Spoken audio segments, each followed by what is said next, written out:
Welcome to This Week in Taiwan. I'm Iris Xu. Every Saturday, we break down the biggest stories making headlines across the country. From politics and policy to culture and the unexpected. Whether you are tuning in from Taipei or halfway around the world, we've got you covered with what you need to know to stay in the loop. Taiwan is home to 23 million people, and you might think what happens on this small island doesn't affect you. But in reality, it is quite the contrary. From geopolitics to global supply chains, Taiwan is more connected to your life than you might expect. So let's get into this week's news and see just how interconnected we really are.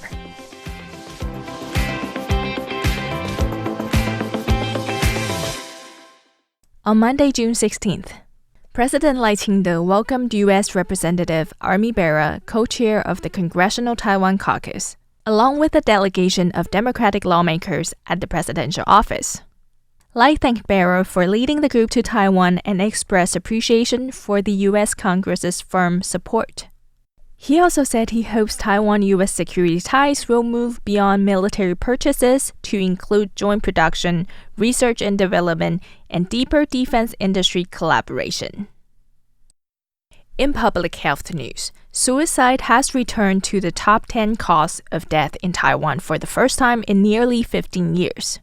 The Health Ministry reported 4,062 suicide cases in 2024, an increase of 164 from the previous year. Acting Director of the Mental Health Department Zheng Shuxin said while risk factors for teens have been studied, more research is needed across age groups. We have conducted some analysis on the suicide risk factors for teenagers. The main issues are related to their internet use, parental divorce, sleep disorders, and so on. These issues are likely contributing factors to the increased risk of suicide. Of course, based on the findings of our research, we will continue to refine our strategies for suicide prevention.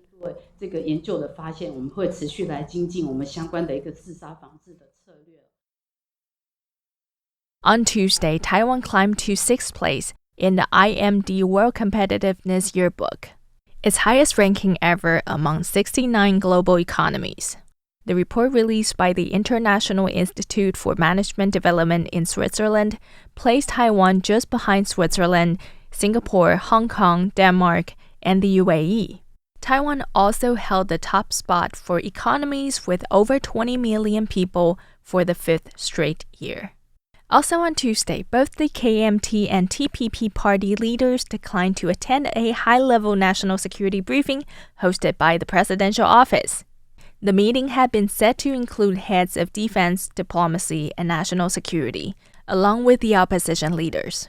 TPP accused the government of bypassing communication channels and breaching security protocols. KMT's leadership also opted out, citing unmet demands for open dialogue between the ruling and opposition parties. In response, Presidential Office spokesperson Guo Yahui said the meeting will be held entirely behind closed doors due to the highly sensitive nature of the content. Guo called on all political parties to put national interests first, regardless of partisan differences. She said the Presidential Office hopes the briefing will lead to genuine cross-party communication, greater operation, and unity in the face of Taiwan's challenges. Also on Tuesday, Taiwan's Coast Guard is seen as a key part of national security, with the Oceans Affairs Council proposing 150 billion NT dollars budget to boost defense resilience. With Chinese steel-hulled fishing boats and Coast Guard ships repeatedly entering Taiwan's restricted waters, some routine patrols have turned into dangerous standoffs. Taiwan's Coast Guard is now seen as a frontline defense force, as the government seeks 150 billion Taiwan dollars to boost maritime security. Footage shows high-speed chases and even ramming incidents at sea. Some Chinese boats are reinforced with long, sharp steel rods to block boarding. Taiwan's officers risk serious injury just doing their jobs. The threat goes beyond fishing boats. China has over 150 large Coast Guard vessels, many of which are former Navy ships, compared to just 15 on Taiwan's side. One massive ship, the Chinese Coast Guard ship 2901, even lingered just 50 nautical miles from Taiwan last year. It's armed with naval guns and can carry a helicopter. Officials warn Taiwan can't rely on manpower alone. The Coast Guard is already joining military drills and missiles tests, and their role in national defence is only growing. Amber Hatfield for RTI News. On Wednesday, the Foreign Ministry said it is assisting Taiwanese citizens wanting to leave Israel and Iran. When asked by reporters about the safety of Taiwan nationals in these two countries, the ministry said it has helped 14 people in departing the area on Sunday. As Israel shut down its airspace after launching attacks on Iran, the ministry has also facilitated land crossing for 6 Taiwanese to enter Jordan's borders. And 3 Taiwanese citizens have also left for Turkey by land travel. Foreign Ministry spokesperson Xiao Guangwei said the government is maintaining close contact with Taiwanese nationals in the region. He urges the public to avoid traveling to Israel, Iran, and the nearby area for now, and calls on those already there for business or travel to stay alert and prioritize their personal safety. Our staff at the overseas missions are continuing to monitor the local situation and are ready to provide timely assistance based on the needs of our nationals. The Foreign Ministry says the Taiwanese nationals in Israel who face emergencies can contact the Taipei Representative Office at 972-544-275-204. For those in Iran, assistance is available through the Commercial Office of Taipei in Dubai. You can reach them at 971-50-645-3018 or the Taiwan Trade Center in Tehran at 9821-8879-4243. In other news on Wednesday, Taiwan's agricultural experts score a victory as mangoes and guavas break into the EU market. Taiwan's agricultural sector has reached another milestone as the island's signature mangoes and guavas successfully met the stringent European Union quarantine standards to enter the European market. This breakthrough opens new export channels for Taiwanese farmers following months of persistent diplomatic and regulatory efforts. Taiwan's golden, sweet mangoes have been long popular across Japan, South Korea, Singapore, and Malaysia, but Europe remained elusive due to its strict phytosanitary requirements. The island's status as an oriental fruit fly epidemic area meant many fruits faced export limitations, requiring special quarantine protocols to gain market access. The journey to European markets began in September last year when Tainan Mayor Huang Weizhe led a delegation to the Netherlands for a Tainan agricultural products promotion event. While European distributors expressed strong interest in Taiwan's products, EU quarantine restrictions blocked import opportunities, creating significant obstacles for potential partnerships. Premier Zhou Rongtai expressed that the recent development was extremely exciting news, emphasizing the successful collaboration between central and local governments. Mayor Huang noted that after 9 months of negotiations, EU authorities have finally approved Taiwan's quarantine methods and green-lighted mangoes and guavas to enter the European markets and write a new chapter for Taiwan's fruit industry. Phyllis Koski for RTI News. On Thursday, military strategy experts warned that China's ongoing gray zone incursions demand a stronger response from Taiwan, including increased investments in advanced radar systems and surveillance equipment.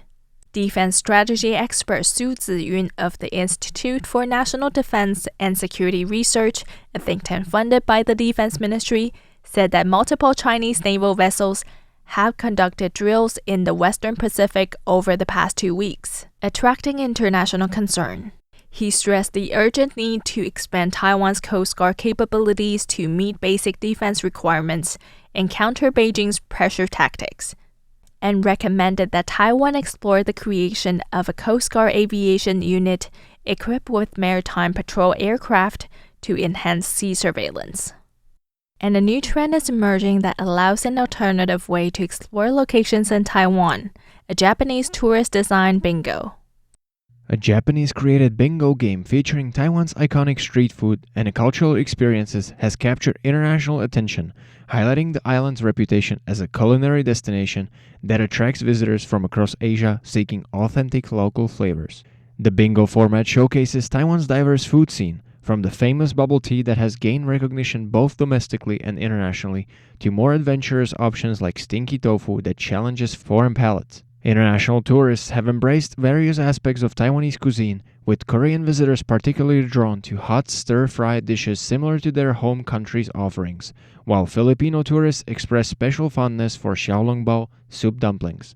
Celebrity endorsements have further boosted Taiwan's culinary profile internationally. Japanese actor Satoshi Tsumabuki experienced Taiwan's unique shrimp fishing culture in Yilan, demonstrating how entertainment figures help promote local food traditions. Local residents continue to champion traditional favorites when recommending must-try experiences to international guests. Popular suggestions include mango shaved ice and stinky tofu, with locals viewing these items as quintessentially Taiwanese. Phyllis Koski for RTI News.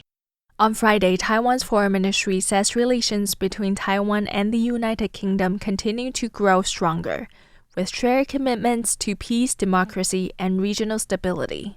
The assessment came after Wednesday night when Foreign Minister Lin Jialong attended a celebration hosted by the British office in Taipei in honor of King Charles III's birthday. In his speech, Lin thanked the UK government for its consistent public support of Taiwan's international participation and for emphasizing the importance of peace and stability in the Taiwan Strait. Lin also praised the UK's concrete action in defending freedom of navigation. The Royal Navy's patrol vessel HMS Spey sailed through the Taiwan Strait on June 18th. Lin noted that the UK is Taiwan's second-largest source of investment from Europe and its third-largest investment destination on the continent. He said Taiwan looks forward to signing agreements with the UK in key sectors. He also expressed hope for deeper cooperations in semiconductors, offshore wind, and aerospace and urged the UK to publicly support Taiwan's bid to join the CPTPP trade pact, so Taiwan can actively contribute to the prosperity of the Indo-Pacific. Also speaking at the event, British Representative to Taiwan Ruth Bradley Jones said Taiwan and the UK share the values of freedom and democracy. She noted that the bilateral relationship has grown significantly in recent years, with both sides working closely on trade and security. She said she looks forward to deepening cooperation across economic, technological, and cultural fields during her tenure. Meanwhile, China condemns the passage of His Majesty's ship, or HMS Spey, through the Taiwan Strait. In response, the Royal Navy said the patrol was part of a long-planned operation and fully consistent with international law. The UK, the US, and other allies maintain that Taiwan Strait is international waters, despite China's claim that it falls under its jurisdiction. And that is it for This Week in Taiwan. Thank you for tuning in. My name is Ira Xu. RTI wishes you a lovely weekend ahead.